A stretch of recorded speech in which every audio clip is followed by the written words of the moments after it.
नमस्कार, मी ऋतुजा कुलकर्णी. आपल्या RBN news मराठीमध्ये सहर्ष स्वागत. जत तालुका ज्येष्ठ नागरिक संघाची मार्च महिन्यातील मासिक सभा मोठ्या उत्साहात संपन्न. जत तालुका ज्येष्ठ नागरिक संघाच्या वतीने शुक्रवार दिनांक 1 मार्च 2024 रोजी सायंकाळी 4 वाजता मासिक सभेचे आयोजन करण्यात आले. या कार्यक्रमाचे स्वागत व प्रास्ताविक संघाचे अध्यक्ष माननीय यशवंतराव चव्हाण यांनी केले. कार्यक्रमाचे अध्यक्ष माननीय श्री लोणी साहेब यांच्या शुभ हस्ते शिवलिंग व अक्का यांच्या प्रतिमेचे पूजन व दीपप्रज्वलन करण्यात आले. त्यानंतर संघाची खरा तो एकची धर्म जगाला प्रेम अर्पावे या प्रार्थनेने श्री सहदेव माळी काळे सर व सौ सिंधुताई माळी यांनी सर्वांना मंत्रमुग्ध केले. यावेळी माजी प्राचार्य SRVM जतचे माननीय श्री प्रमोद पोतनी सर यांनी भगवद्गीतेतील संस्कृत श्लोकांवर आपले मराठी भाष्य अत्यंत सुश्राव्य शब्दात केले आणि ज्येष्ठ नागरिकांना मोलाचे मार्गदर्शन केले. नंतर संघाचे खजिनदार श्री बाळासाहेब मुजावर यांनी आपल्या स्वानुभवातून मनावर कसे नियंत्रण करायचे आणि सतत आनंदी उत्साही राहण्यासाठी सकारात्मक विचार करण्याचा सल्ला दिला. नंतर माननीय श्री डॉक्टर श्रीपाद जोशी सरांनी संघातील सर्व सभासदांना स्मरणिकेविषयी लेखन करण्याचे आवाहन केले. यानंतर संघाचे अध्यक्ष माननीय श्री यशवंतराव चव्हाण यांनी संघातील महिलांसाठी महिला दिन कार्यक्रम आयोजित करण्यात येणार असून सर्व महिलांनी कार्यक्रमास उपस्थित राहावे असे आवाहन केले. नवीन सभासदांचे स्वागत या महिन्यातील वाढदिवस यावर प्रकाश टाकला. नवीन सभासद श्री सुभाष माळी यांचे स्वागतपर सत्काराचे आयोजन केले. नंतर श्री राजकुमार कुलकर्णी सर, श्री प्रकाश माने, शशिकला पट्टणशेट्टी, अशोक महाराज मोरे, श्री ऋग्वेद कुलकर्णी, कुमारी ऋतुजा कुलकर्णी यांचे गुलाब पुष्पे देऊन सत्कार करण्यात आला. यावेळी संघाचे अध्यक्ष यशवंतराव चव्हाण, उपाध्यक्ष दिलीप सिंह डफळे, श्री दिनकर पतंगे, खजिनदार श्री बाळासाहेब मुजावर, सचिव श्री सुधीर चव्हाण, सदस्य श्री तम्मा कोळी, बसवराज गुरव, श्री शंकरराव चव्हाण, सौ सिंधुताई माळी, सामाजिक कार्यकर्त्या सौ Shraddha Shinde madam, Mahadevi Ankalagi, Shashikala Pattanshetti, Vaishali Pandit, Sawant madam, Koti madam, Parvati Arali, Shantabai Suryavanshi, Shri BC Pawar sir, Shri Pramod Potni sir, doctor Shri Shripad Joshi sir, Shri Koshti sir, Rajaram Chavan आदी मान्यवर उपस्थित होते. या कार्यक्रमाचे सूत्रसंचालन संघाचे सचिव श्री सुधीर चव्हाण यांनी केले तर उपाध्यक्ष दिनकर पतंगे यांनी सर्वांचे आभार मानले. आरबीएन न्यूज मराठीचे उपसंपादक श्री ऋग्वेद कुलकर्णी यांनी चहापानाचे नियोजन केले. चहापानानंतर कार्यक्रम आनंदात उत्साहात संपन्न झाला. कार्यक्रमाचे अध्यक्ष लोणी सर, सर्व मान्यवर आदरणीय Potni sir, Joshi sir, Pawar sir, संचालक मंडळ, महिला भगिनी, ज्येष्ठ बंधू, आवाज करू नका, बसून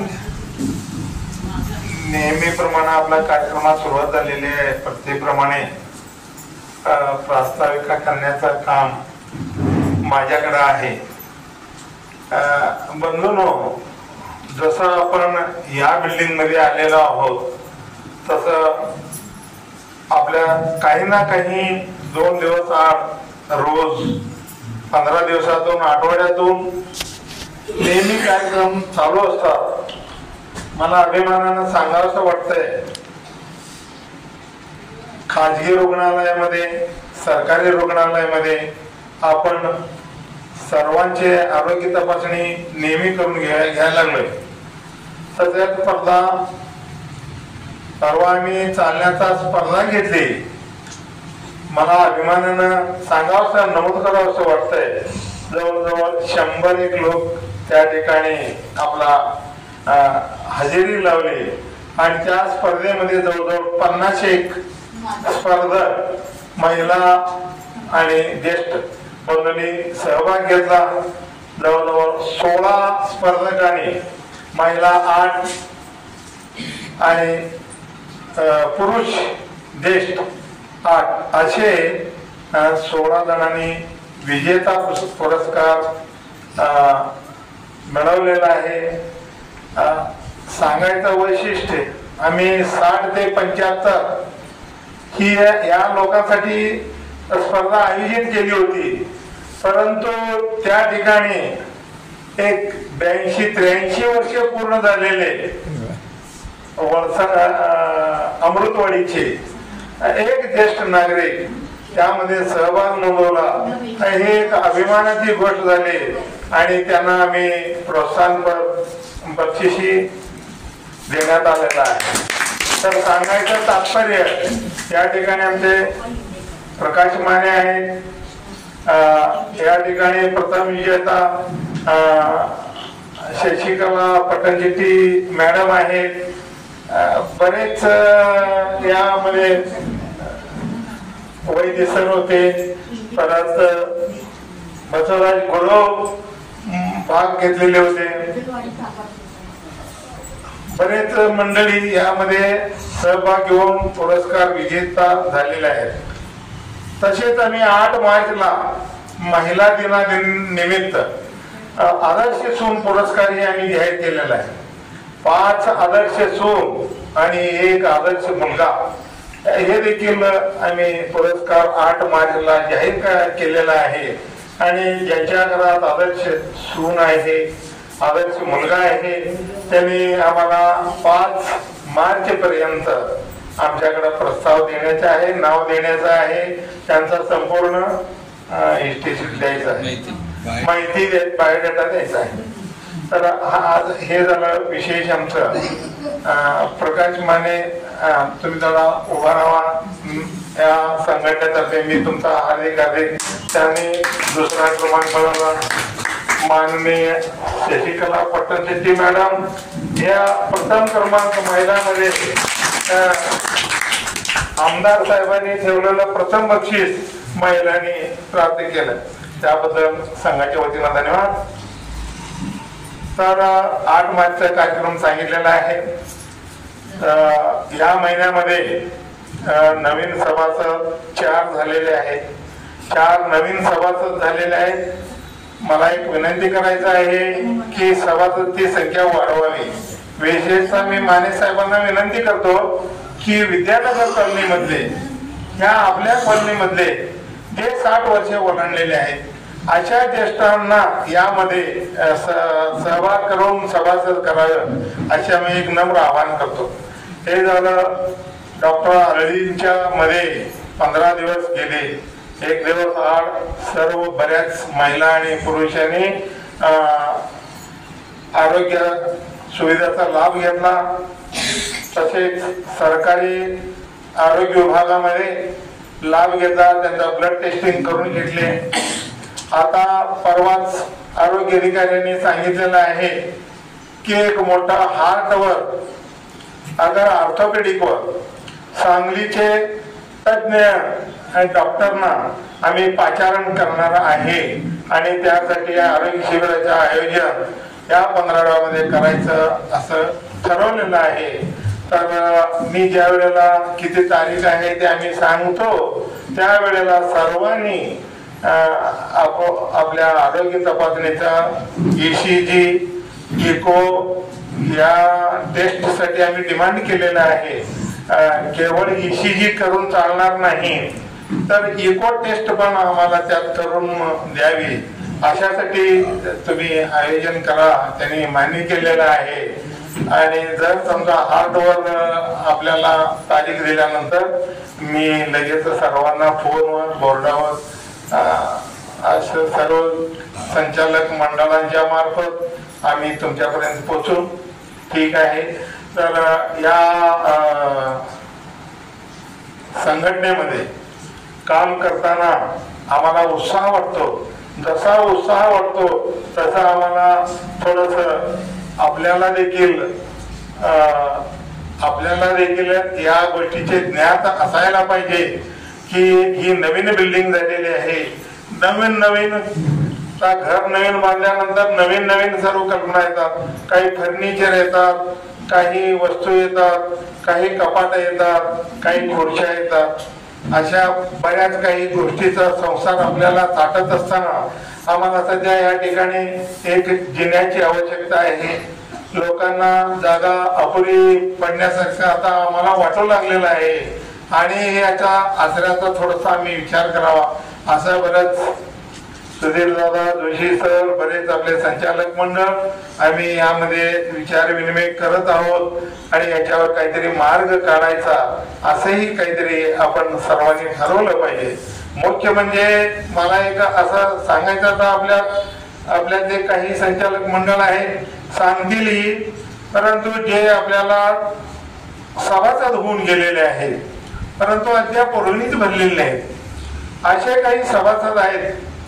आता आम्ही पाठीमागे 10 वर्षे झालेले असते, 15 वर्षाचे सभासद झालेले असते, आम्ही तो विचार करणार नाही, परंतु सलग 3 वर्षाची आम्हाला वर्णी भरल्या म्हणजे 100 आणि 200 असे टोटल दंडासह 500 रुपये भरल्यानंतर आम्ही चालू 23-24 सालाकरिता आम्ही त्यांना रेग्युलर सभासद करून घेण्याचं ठरवलेलं आहे.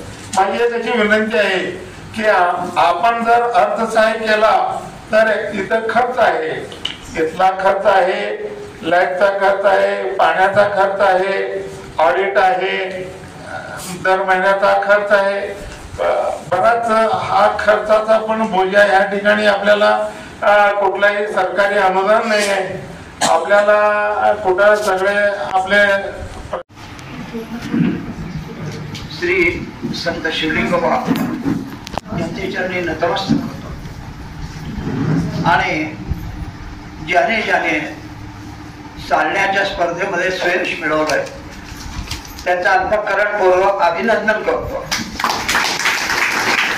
आणि एक आवाहन करतो की संघाने आपला सत्कार केलेला आहे, आपणही संघाचं तोंड गोड करण्यासाठी म्हणून एखादी पार्टी द्यावी.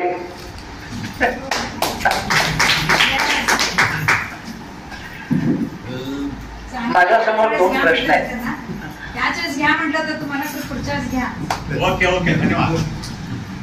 माझ्या समोर 2 प्रश्न आहेत.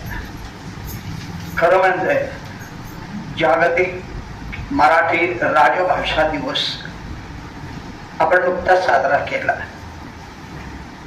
या निमित्तानं मराठीच्या संदर्भामध्ये मी बोलावं का नेहमीप्रमाणे धार्मिक किंवा आध्यात्मिक विषयावरती बोलावं असा संभ्रम माझ्या मनामध्ये आहे. तथापि मला वाटतं साहित्यातील उपासक डॉक्टर जोशी साहेब इथं हजर असल्यानंतर मी साहित्यावरती काही बोलणं तेवढं उचित होणार नाही. अर्थात पहिला बळी जोशी साहेब माझा दिला, ज्याला काय बोलायचं बोलू दे, मग मी बघतो.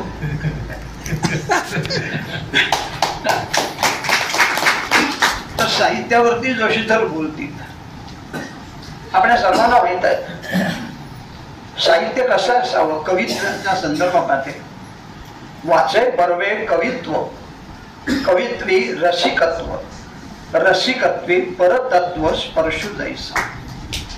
जे काव्य वाचल्यानंतर ईश्वराचं स्मरण होतं असं काव्य असावं आणि त्यासाठी मितले शब्द असावेत, मोजके शब्द असावेत, गोड शब्द असावेत. समर्थ रामदासाने सुद्धा असं म्हटलंय की जेणे भेटे भगवंत त्या नाव कवित्व. कवित्व कशाला म्हणावं? ज्याच्यातून भगवंताचं स्मरण होतं, आठवण होत आहे, त्याला काव्य असं म्हणतात.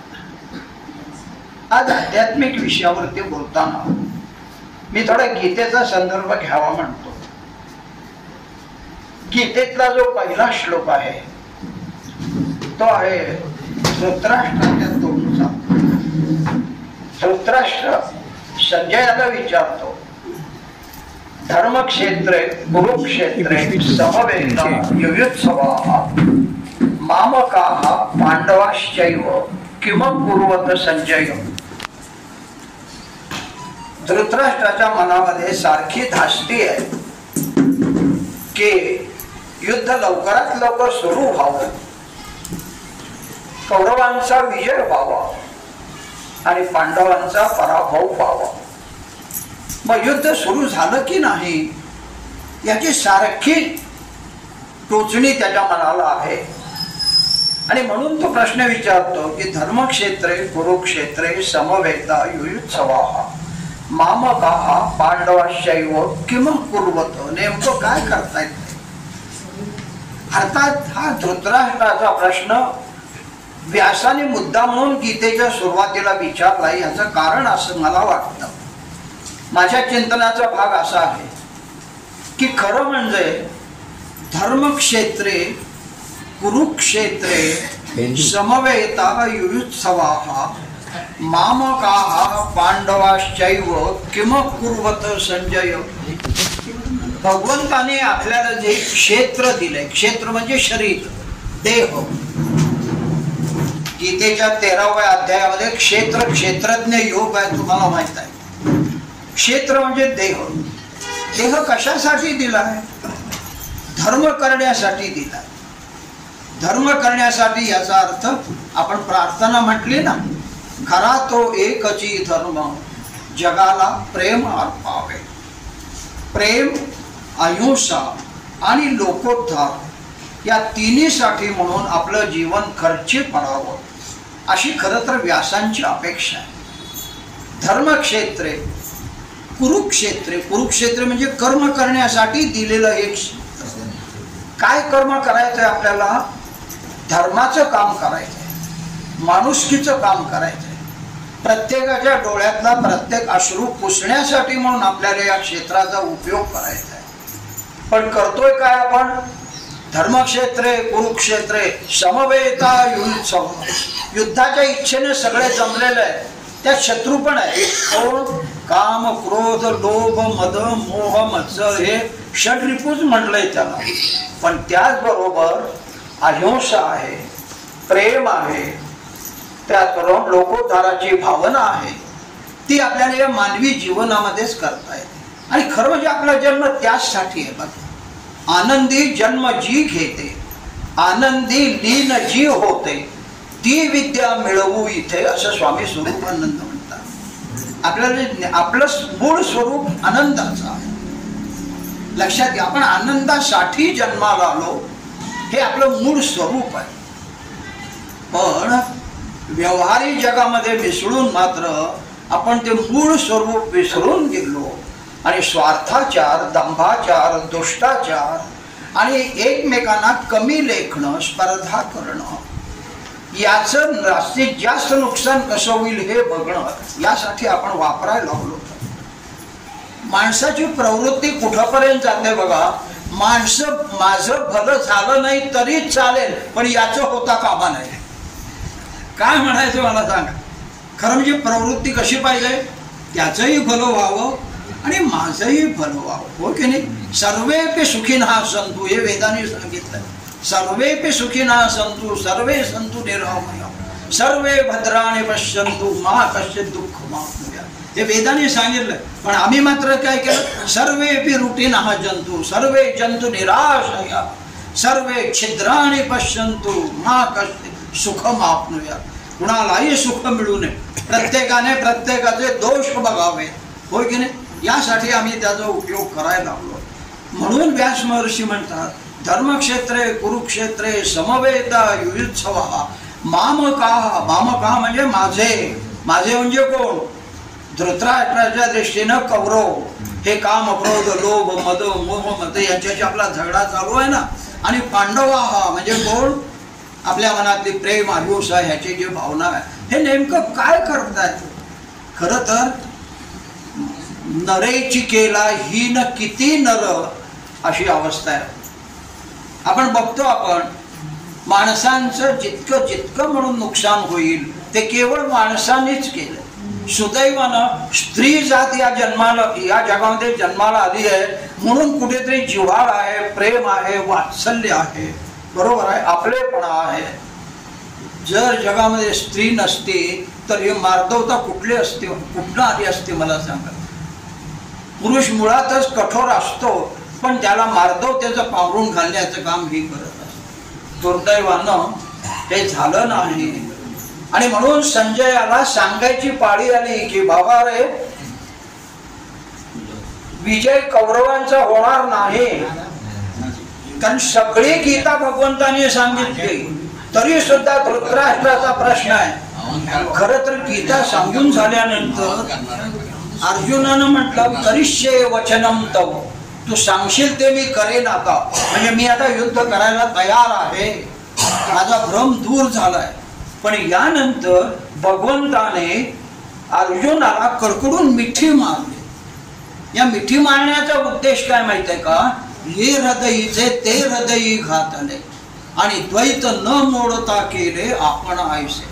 भक्त आणि भगवंत ह्याच्यामध्ये जे द्वैत आहे ते द्वैत कायम आहे, पण मी आणि तू मात्र दोन नाही. कारण माझं स्वरूप आत्मरूपानं तुझ्यामध्ये आहे, म्हणून तू म्हणजेच मी आहे, मी म्हणजेच तू आहे. तेव्हा कुणाचा द्वेष वगैरे नको. हे जेव्हा भगवंताने त्याला सांगितलं, हे संजय यांनी ऐकलं बरं का, त्यावेळी संजय नाचायला लागला तिथे. हे अर्जुनाचा आनंद आणि श्रीकृष्णाचा आनंद होऊन पुन्हा पुन्हा अंगावर शहारे यायला लागले. त्याच्या अष्टसात्विक भाव जागृत झाले, डोळ्यातून अश्रू वाहू लागले. पण धृतराष्ट्रावरती मात्र त्याचा काहीही परिणाम झाला नाही. तो बहिर्दृष्टीनं जो आंधळा होता तो अंतर्दृष्टीनेही आंधळा होता. आणि म्हणून त्याला विचारलं की बाबा रे, हे तुझं सगळं खरं, काय वेड्यासारखा नाचतोय, मला फक्त एवढं सांग, जय कुणाचा? माझ्या मते तरी दुर्योधनाचा होणार, कारण 11 अक्षौहिणी त्याचं सैन्य आहे आणि पांडवांचं 8 अक्षौहिणी आहे. त्यांचा पराभव झाला आणि माझ्या मुलाचा दुर्योधनाचा कौरवांचा विजय झाला. हे मला ऐकायला मी बसलो, ते तुला सांगायला बसवलं. पण राजाला कसं सांगणार की तुझ्या मुलाचा पराभव होणार आहे म्हणून, कौरवांचा पराभव होणार आहे म्हणून? म्हणून संजयानं सांगितलं, यत्र योगेश्वरः कृष्ण यत्र पार्थो धनुर्धरः तत्र श्री विजयोर्भूती ध्रुवानीतिर्मतिर्मम. माझ्या मते नीतीचा असा सिद्धांत आहे, कायदा आहे की जिथे योग योगेश्वर भगवान श्रीकृष्ण आहे आणि जिथे अर्जुनासारखा भक्त आहे, म्हणजे भक्त आणि भगवंत ही जोडी जिथं आहे तत्र विजयोर्भूती, तिथं विजय होतो, तिथं वैभव असतं, तिथं यश असतं. बाकी विजय कुणाला मिळणार मला माहित नाही. मग आता तुझं तू ओळख, की भगवंताला मानणारा अर्जुन आहे का भगवंताला मानणारा दुर्योधन आहे? मोठ्या खुबीनं उत्तर संजयानं दिलंय, ते लक्षात घ्या. आपण सुद्धा एक लक्षात ठेवूया, भक्त म्हणून भगवंतावरती श्रद्धा ठेवूया. संत शिवलिंगवाकांचा फोटो आपण आदर्श म्हणून ठेवलाय. या महिलेनं कमालीचं दुःख आपल्या आयुष्यामध्ये भोगलंय. आपला पती, आपला भाऊ, आपले मुलं सगळे गमावले. पण भाऊसाहेब महाराज मुंदेकरांच्या अनुग्रहामुळं वयाच्या 3ऱ्या वर्षी मिळालेला अनुग्रह ही आपल्या गुरुस्थानी जाऊन पोहोचली. आजही तुम्ही शिवलिंगवा मठामध्ये गेला, त्या समाधीला नमस्कार केला तर करंट लागल्याशिवाय राहत नाही. याचा अनुभव प्रत्यक्ष आपण घेण्याचा प्रयत्न करा. मित्र, गरज आहे ती श्रद्धेची. आणि म्हणून धृतराष्ट्रानं विचारलेला प्रश्न आपण नको विचारायला, फक्त त्यातला व्यासांचा अर्थ घेऊया. धर्म करण्यासाठी हे आहे, धर्म करण्यासाठी आपण जन्माला आलो. धर्म म्हणजे चांगलं कर्म, चांगलं कर्म करण्यासाठी आपण जन्माला आलोय. धर्माचा वेगळा अर्थ घेऊ नका, बरोबर? काळाच्या उदरामध्ये वेगवेगळे अर्थ त्याला प्राप्त झाले, पण धर्म म्हणजे कर्म आणि ते कर्म म्हणजे चांगलं कर्म. चांगलं कर्म माझ्या हातून घडावं अशी भगवंताला दररोज प्रार्थना करावी. म्हणून आपण सकाळी उठल्यावर म्हणतो, कराग्रे वसते लक्ष्मी करमध्ये सरस्वती करमूले तू गोविंदम प्रभाते करदर्शम. हे हात दुसऱ्याला मारायला उपयोगी येतात, तसेच हे हात इतरांना आशीर्वाद देण्यासाठी, कल्याणासाठी सुद्धा उपयोगी येतात. तेव्हा देवारे या हातांतून कुणाचं नुकसान होऊ नये अशी प्रार्थना आपण सकाळी उठल्या उठल्या करतो. तीच प्रार्थना सतत आपल्या मनामध्ये ठेवावे, भगवंताचं स्मरण ठेव आणि दिवसातून एकदा तरी निमिषभरी तरी या अष्टव प्रहरात माऊली म्हणते. एक क्षणभर, निमिष म्हणजे डोळ्याची पापणी लवते न लवते तेवढा वेळ तरी भगवंताचं स्मरण करा. एकदा स्मरण केलं, त्याच्यातून समाधान मिळालं, अवतीभोवतीचं जग विसरायला झालं की तो क्षण वाढवत न्या. आणि संपूर्ण दिवसभर तुम्ही आणि भगवंत एक राहाल आणि केवळ खरा तो एकची धर्म जगाला प्रेम अर्पावे ही माळी सरांनी आणि काळे सरांनी केलेली प्रार्थना आपल्या जीवनामध्ये खऱ्या अर्थानं साकार होईल असं मला वाटतं. तशी बुद्धी संत शिवलिंग बाबा हक्काने आणि आपल्या ज्येष्ठ नागरिक संघाने द्यावी अशा प्रार्थना मी ह्या माणसाकडे होतो. या माणसानं पूर्णपणे आयुष्य वाहून घेतलंय. सकाळी 9 वाजता घरातनं जे बाहेर पडतो माणूस ते संध्याकाळी कधी जातो कोणाला नाही. मी एक वेळ त्यांच्या मळ्यात जाऊन वहिनीनं विचारणार आहे तुम्ही या माणसाला ओळखता का, कारण घरात कधीच नसतो आणि त्यामुळे ही माणूस साकार झाली आहे लक्षात घ्या. तेव्हा आपल्या सर्वांचे चरणी वंदन करतो आणि काही विषयांतर झाला असेल त्याबद्दल क्षमा मागतो. जागतिक मराठी राजभाषेच्या सर्वांना शुभेच्छा देतो अशा तऱ्हेची प्रार्थना. विचार किंवा आम्ही जे काही वाचन चिंतन करतो तेच सारखं ऐकण्याऐवजी प्रत्येक महिन्यामध्ये आपण लोकांनी समोर यावं, काही 2 मिनिटं एक आपले विचार व्यक्त करावेत अशी अपेक्षा. आजच्या सभेचे अध्यक्ष आदरणीय लोणे गुरुजी, संघाचे अध्यक्ष यशवंतराव, उपाध्यक्ष दिलीप शिवगोत्रे, नंतर दिनकर पतंगे, पवार सर, सुधीरदादा, समोर बसलेले आदरणीय पोटनीस सर, जोशी सर आणि आपण सर्व ज्येष्ठ नागरिक बंधू भगिनी. 1 जानेवारीपासून मी एक माध्यम म्हणून फक्त एक सांगणारा थोरांचे विचार आणि ते विचार थोडंसं आपल्याला कसं खुश ठेवतील, आनंदात ठेवतील हा विषय घेऊन मी गेल्या महिन्यामध्ये 1 फेब्रुवारीला आपल्या मनात एक 6 भावना असतात. आपल्याला आठवत असेल ज्याने ऐकलं ते दुःख आहे, चिंता आहे, भय किंवा भीती आहे, क्रोध किंवा राग आहे, द्वेष मत्सर आहे आणि 6वं अति इच्छा आहे. या अपायकारक भावना ज्या असतात त्यांचा सामना कसा करायचा. भावना ह्या दाबून टाकू शकत नाही आपण, त्या भावना मनातल्या नाहीशा करू शकत नाही. मुळात हे लक्षात ठेवलं पाहिजे. त्या भावना समजून घेणं आणि त्याचा सामना कसं करणं हे शहाणपणाची गोष्ट आहे आणि यासाठी हा सगळा आपण हे ऐकायचं आहे. मी पुन्हा म्हणतो, भावना आपल्या मनातल्या आपण नष्ट करू शकत नाही, फक्त त्यांना थोडंसं कसं कमजोर करायचं. आणि निसर्गाचा एक नियम आहे की पहिल्या ठिकाणी दुसरी जर गोष्ट आली तर पहिली ती निघून जाते. उदाहरणार्थ धूळ आहे, धुळीवरती पाणी टाकले की धूळ निघून जाते. ऊन कडक आहे पण वाऱ्याची झुळूक आली की थोडंसं फरक पडतो. तसंच जे मनात नको ते विचार येतात म्हणजे वाईट विचार, ते चांगल्या विचारांना आपण घालवू शकतो. हाच माझ्या बोलण्याचा विषय हाच आहे. तर आजचा जो विचार आहे ते महान सुपुत्र म्हणलं पाहिजे गौतम बुद्धांचा विचार आहे. तो असा आहे, गेल्या 1 जानेवारीला आपल्याला आठवत असेल की आपण अशी सुरुवात केली ती अपेक्षा हे दुःखाचं मूळ आहे. पहिली गोष्ट मी पुन्हा रिपीट करतो काही गोष्टी, कारण त्या नेहमी दररोज सकाळी म्हटल्यासारख्याच गोष्टी आहेत. त्याचं चिंतनच केलं पाहिजे. ते एकदा ऐकून सोडून द्यायचं नाही.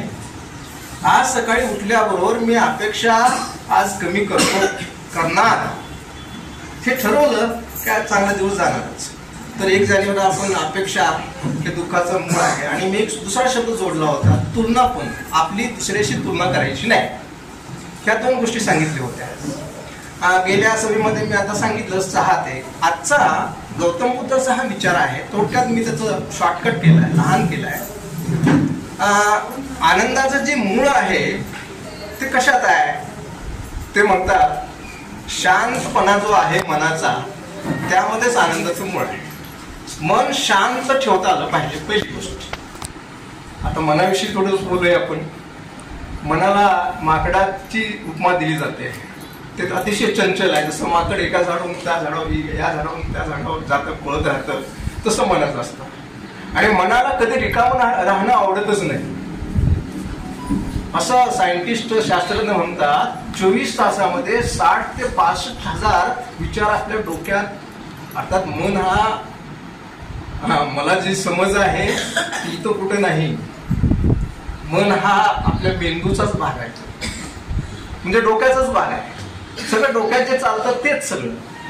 तर 60-65 हजारापैकी, आणि त्या मनाला एक अशी विचित्र सवय आहे जी नको ते विचारत सारखे येणार. ते आपल्याला म्हणजे उपयोगाचे नाही, सगळे नको ते, म्हणजे आपलं कल्याण करणारे विचार येत नाहीत मनामध्ये, अकल्याण ज्याला म्हणूया आपण, म्हणजे नुकसान करणारे. आता इथंच प्रश्न आहे मग काय करायचं. आणखी एक गोष्ट, मन माणसाचं एकच असतं, पण त्याचे 2 भाग असतात. हे लक्षात ठेवणं फार महत्वाचं आहे. एक बाह्य मन, बहिर्मन म्हणतो आपण त्याला, ते आपल्याला सगळ्याच माहिती आहे. आपण जे बोलतो, हे करतो, सगळं ते ऐकतो, सगळं हे बहिर्मन सगळं करतं, ते कामं तेच करतं. पण आत एक मन आहे सुप्त. सर्व बंधू भगिनींना माझे नमस्कार. प्रोफेसर वाचन घडवलं किती माझा कन्नड आणि मराठी दोन्ही मिक्स होते, म्हणजे ते नको म्हणतात सुद्धा ते कन्नड शब्द येतातच माझ्या तोंडात. दोन्ही मी बोलते कसं येईल तसं. आणि भगवद्गीतेमधलं ती पहिला अध्याय मधला पहिला श्लोक खूप छान सांगितले. धर्मक्षेत्रे कुरुक्षेत्रे समवेतायोत्सव, त्याबद्दल आम्हाला समजावून सांगितले. मला ते एकदम मला मराठी अजिबात येत नव्हतं, एक शब्द सुद्धा मला समजत नव्हतं आणि वाचायला पण येत नव्हतं, बोलायला पण येत नव्हतं. तरी सुद्धा मी सगळं शिकून भगवद्गीता पूर्ण रोज एक अध्याय मी न चुकता वाचते. ती पहिल्यापासून माझे शरीराला सवय लावले म्हणून आता आमचे मालक गेलं तर सुद्धा मी त्यात गुंतून राहते. आपले वाचन आणि हिचे अजपाजपणीचं आता सरांनी सांगितलं, ती सुद्धा मी त्याचा मी प्रयोग करतो. ते अजपाजप आता मन कसं लावायचं, कुठं लावायचं हे आपल्या हातात आहे. तरी सुद्धा मन जाते बाहेर. त्या मनाला कसं धरून आणायचं, कसं तिथं गुंतवायचं, ते आपण प्रयत्न पण करायला पाहिजे.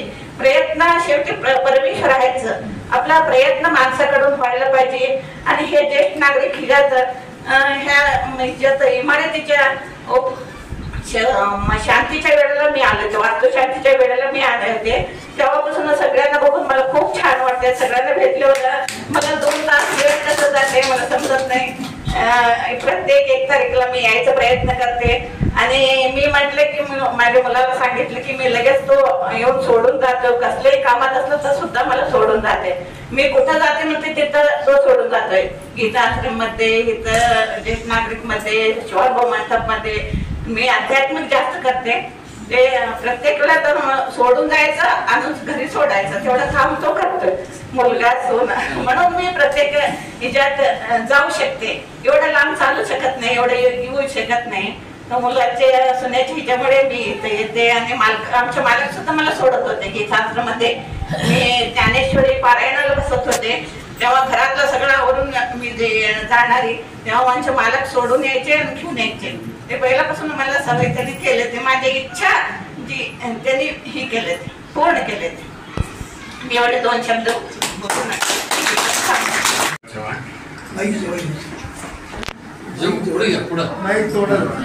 यशवंतराव चव्हाण, संघाचे कार्यवाह सुधीर चव्हाण सर, माननीय डबरी साहेब, संघाचे माजी अध्यक्ष सी पवार सर, त्याचप्रमाणे तगे साहेब, आदरणीय पोतनीस सर, आदरणीय राज कुलकर्णी सर, या बैठकीसाठी उपस्थित असलेले संचालक मंडळाचे सर्व सभासद आणि आपण सर्व बंधू आणि भगिनी, आपणाला या संघामध्ये आल्यानंतर एक प्रेरणा मिळते. आपली वास्तू झालेली आहे. आपल्याला असं वाटतं आपण काहीतरी लिहिलं पाहिजे. माझ्या मनात काहीतरी कविता आहे, माझ्या मनात काहीतरी कथा आहे, माझ्या मनात एखादी नाटिका आहे. काहीतरी मनात विचार येतात आणि ते लिहावं असं वाटत असतं. तर मी सर्वांना आवाहन करतो की तुमच्या मनात येते ते सगळं तुम्ही लिहून काढा आणि लिहाल तसं तुम्ही संघाचे अध्यक्ष यशवंतराव चव्हाण यांच्याकडं जुलै महिन्याअखेर तुम्ही सादर करायचं आहे. त्याचं कारण असं की एक आपण स्मरणिका काढणार आहे. आपण एक 15 वर्ष ज्या वेळेला झाली संघाला, त्यावेळेला एक आपण स्मरणिका काढली. त्याच्यामध्ये संघाचा इतिहास, संघाच्याबद्दल लोकांना काय वाटतं, राज्यसंघाचं काम कसं चाललंय, आपण काय काय करायचं याबद्दल आपण लेख लिहिले होते. पण त्यावेळेला तुम्हाला संधी देण्यात आली नव्हती. म्हणून आता असं ठरलंय की संघाचा 20 वर्ष पूर्ण होतात ती साधारणपणे आणखी 8 ते 9 महिन्यानं संघाला 20 वर्ष पूर्ण होणार आहे. 20 वर्षाच्या निमित्तानं 20 वर्षाची एक स्मरणिका आपण प्रकाशित करणार आहे. कारण आपण रोखो महोत्सवाची वाट बघणं बरोबर नाही, कारण आपण सर्वांना वयाचं बंधन आहे. आपण आहोत आणि उद्या 25व्या रोखो महोत्सवाला आपण राहू का नाही ते सांगता येत नाही, की पुढच्या लोकांनी काम करावं. पण आपण 20 वर्ष झाल्यानिमित्त एक स्मरणिका काढणार आहे. आणि त्यासाठी तुम्हाला असं वाटत असते की मला काहीतरी लिहायचं आहे, मला काहीतरी बोलायचं आहे. उदाहरणार्थ मागाशी आपले सर बोलून गेले की त्यांच्या मनाचं काय काय चाललेलं आहे, त्याच्या मनात कितीतरी चिंतन चाललेलं आहे. तर हे चिंतन कुठेतरी आलं पाहिजे म्हणून आपण त्यांना संधी देणार आहे. किंवा तुम्हाला लिहावं वाटतं ते तुम्ही लिहा. ते लिहिलेलं तुम्ही एका कागदावर लिहून एका बाजूला लिहून सरांच्याकडे तुम्ही जमा करायचे. आणि हे जुलै महिन्याअखेर म्हणजे 6 महिने तुम्हाला दिलेले आहे. त्यानंतर ते सगळं लेखन तपासून आपण एका प्रेसला पाठवून आपण एक छान स्मरणिका करणार आहोत.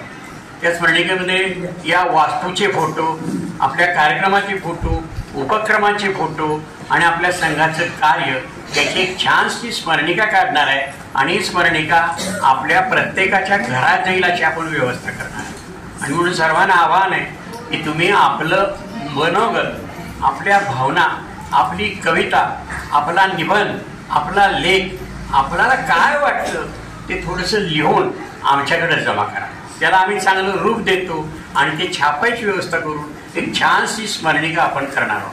वास्तूचा वर्धापन दिनात गृहीत धरूया की आपल्या वास्तूचा वर्धापन दिन आहे त्यावेळेला आपण करणार आहोत. तर साधारणपणे आपण जुलै महिन्याअखेर आमच्याकडं लेखन द्यावं अशी मी आपणाला विनंती करण्यासाठी उभा आहे.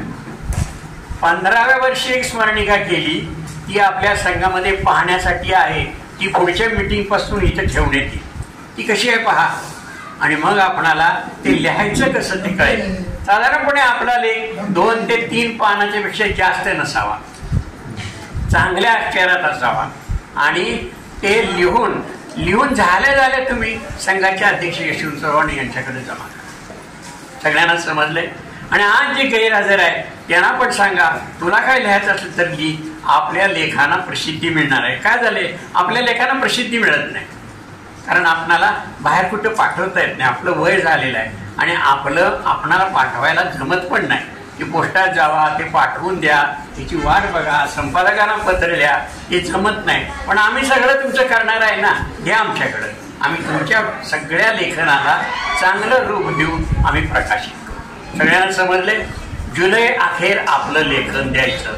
आपणाला लिहायला येतंय, इथं बोलायला येत नसलं तरी लिहायला येतंय. मला माहिती आहे आपल्यात बरेचसे लोक कविता करणारे आहेत, लेखन करणारे आहेत, निबंध लिहिणारे आहेत. फक्त त्यांना व्यासपीठ मिळालेलं नाही. आम्ही व्यासपीठ देतोय, स्मरणिका देतोय. सर्वांनी लिहायचं आहे. सर्वांना माझं आवाहन आहे की हे लेखन तुम्ही करून संघाकडे जमा करा. दुसऱ्या एका सूचनेसाठी मी उभा आहे की संघाकडे BC पवार सर असताना एक वाचनालय सुरू केलं. साधारण त्यात 25 पुस्तकं जमली होती आणि काही लोकांनी पुस्तकं दिलेली होती. साधारणपणे 100 पुस्तकं आपल्याकडे जमा झालेली होती. पण हे स्थलांतर झालं आपलं आणि स्थलांतरामध्ये पुस्तकांची संख्या कमी झाली आणि लोकांना वाचनासाठी पुस्तकं मिळेना झाली. तर आपण असं करूया की तुमच्या घरात काही जादा झालेली पुस्तकं संघात आणून जमा करा. आपण काय करूया, इथं पुस्तकं ठेवूया. सभेला आपण आलो, आपला वेळ सभा सुरू होईपर्यंत आपण वाचू शकतो.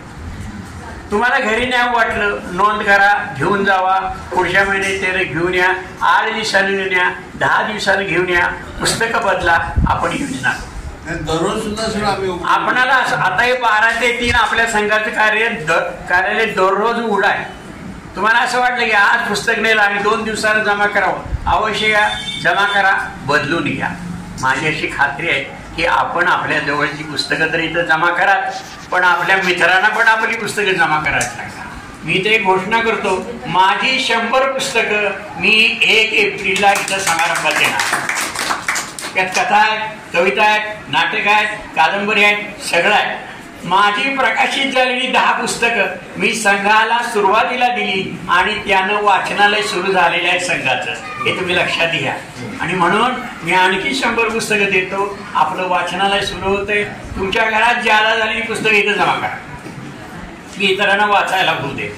तुमच्या मित्रांची पुस्तकातली ती आणून द्या, ती आपल्या लोकांना वाचायला होती आणि त्यामुळं आपलं वाचनालय सुरू आहे. भगिनी वर्ग आहे, त्यांना वाचायला मिळत नाही, तर इथं संघामध्ये तुम्हाला वाचनाची सोय. काही वेळ वाया जातो. आपल्याला घरात वाटतं काय करायचं, आता टीव्ही किती वेळ बघायचा, बाहेर किती वेळ बसायचं. मग वाचनामध्ये छान वेळ आपल्या या वयात जाऊ शकतो. म्हणून सर्वांना आव्हान आहे, आपल्या जवळची ज्यादा पुस्तकं जमा करा. या 2 सूचना करण्यासाठीच मी उभा होतो. एक, स्मरणिकेसाठी लेख द्या आणि आपल्या जवळची ज्यादा पुस्तकं संघाकडे द्या. याचा आपण जास्तीत जास्त उपयोग करून संघाच्या सभासदांना आनंद घेऊया. आपण शांतपणानं माझं म्हणणं ऐकून घेतल्याबद्दल आपल्याला मी मनापासून धन्यवाद देतो आणि या ठिकाणी मी थांबतो. नमस्कार. संघ 10 वारावर सांभाळू. मग हे ज्यावेळी हा संघ रजिस्टर करायला मला काय सल्ला दिला लोकांनी, संघ रजिस्टर असल्याशिवाय त्याला किंमत नाही किंवा देणगी वगैरे स्वीकारायचं नाही. चांगल्या आपले आता डॉक्टर मनोहर मोदी हे माझे मित्रच होते, त्यांनी सल्ला दिला मला देणगी वगैरे सांगायला बोला तर रजिस्टर होतं. आणि त्याच्यासाठी आम्ही 2 जण कमीत कमी सरांना महिन्यात 2 वर्ष आम्ही प्रयत्न करतो. सांगलीला जवळजवळ 32 आमच्या हे झाले. एका वकिलाला घेऊन जायचं. संघाचं हे करताना आता ज्येष्ठ नागरिक संघाचा रजिस्टर करताना किंवा एखादी सोसायटी रजिस्टर करताना आपल्याला सगळ्याला माहीत असू दे किंवा एखादी पतसंस्था रजिस्टर करताना प्रत्येकाचे बायोला वेगळे असतात, म्हणजे त्यांची घटना वेगळी असते. आम्हाला काही माहीत नव्हतं. आम्ही एका सोसायटीचे, कारण मी एका पतसंस्थेचा मी संस्था माझ्या ताब्यात होती, त्याचं सगळं मी बायोडेटा झाला त्याच्याकडे दिलावं. म्हटले हे घटना नको आम्हाला, ती आर्थिक झाली. सोसायटीची घटना घेतली तर ती दिली. ती सोसायटी तुमची नाही म्हणजे धार्मिकच आहे. त्याच्यात ज्येष्ठांची संघटना आहे, ज्येष्ठांसाठी असणारे नियम आणि काय असेल ते. मग ती घटना आम्ही जे ज्येष्ठ नागरिक संघ आहेत सांगली जिल्ह्यामध्ये, कोल्हापूर जिल्ह्यामध्ये त्यांच्या घटना ज्या मागवून घेतल्या त्यांचं हे करून एकत्र करून मग ते हे चॅरिटी कमिशनर कलेक्टर असतात ते, मग त्यांना ते दिलं. त्याने सुद्धा आश्चर्य केले, सगळीकडे गोळा केले. म्हटले तुम्ही कशाला एवढा व्याप करला? म्हटलं हो आम्ही आतापर्यंत शिक्षकांचं म्हणजे शिक्षक म्हणून काम केलेले माणसं आहे, विद्यार्थ्यांची सेवा केली. आता आम्ही त्या ज्येष्ठांसाठी काय करायची, आमची जे गुरुजन सगळे आहेत आम्हाला ते सांगतात, त्यामुळे आम्हाला हे रजिस्टर झालं पाहिजे. आणि मग 5-5 10 वर्ष वर्ग भरतच नाही. मग शेवटी काही अडचण आपल्याला आर्थिकदृष्ट्या पडते, ह्याच्याकडे माग त्याच्याकडे माग हे असं होतंय. तर आपली संघटना ही थोडीशा आर्थिकदृष्ट्या सक्षम झाली, आपण आपल्या स्वतःच्या पायावरती जर उभं राहिलो तर आपण काहीही करू शकतो. तर यासाठी माझी तुम्हाला सर्वांची विनंती आहे, 3 वर्ष सलग सभासद फी बघितल्यानंतर सदस्यत्व रद्द होते. हा महत्वाची सूचना अशी आहे की समजा आपण एकदा सभासद झालो आणि 3 वर्ष आपण खरे करून नाही किंवा आपण वर्गणी भरलीच नाही, तर ही बाब थोडीशी गंभीर आहे. या बाबतीमध्ये आपण लक्ष घालून या वर्षामध्ये हे आता शेवटचा महिना आहे 2023चा, तर ज्यांची फी राहिली ती कपात करून भरा. आणि पुढल्या एप्रिलपासून नवीन आर्थिक वर्ष सुरू होते. त्या आर्थिक वर्षामध्ये पुन्हा आपल्याला वर्गणी भरायची आहे. जे सर्व संचालक आहेत नवे जुने त्यांच्यासह. दुसरी एक सूचना अशी आहे की सभासद वाढीच्या दृष्टीने ज्या स्पर्धकांनी आपल्या या ज्येष्ठ नागरिकांमध्ये भाग घेतलेला आहे, ज्यांचं वय 65च्या पुढं आहे, 60च्या पुढं आहे, त्यांना कंपल्सरी आम्ही सभासद करून घेतोय. लक्षात का, जे स्पर्धेमध्ये भाग घेतले आहेत किंवा विविध कार्यक्रमामध्ये भाग घेतात, ज्येष्ठ नागरिकांमध्ये येतात, आपले विचार मांडतात, अशा थोडासा इंटरेस्ट दाखवतात, अशा सर्व सन्माननीय सदस्यांना आम्ही म्हणजे सक्ती न करता प्रेमापोटी आपुलकीपोटी आम्ही त्यांना सभासद करून घेते. एवढे त्या ठिकाणी सूचना देते. आरबीएन न्यूज मराठीला लाईक, सबस्क्राईब आणि शेअर करा आणि शेजारील बेल आयकॉनला क्लिक करा. RBN news Marathi.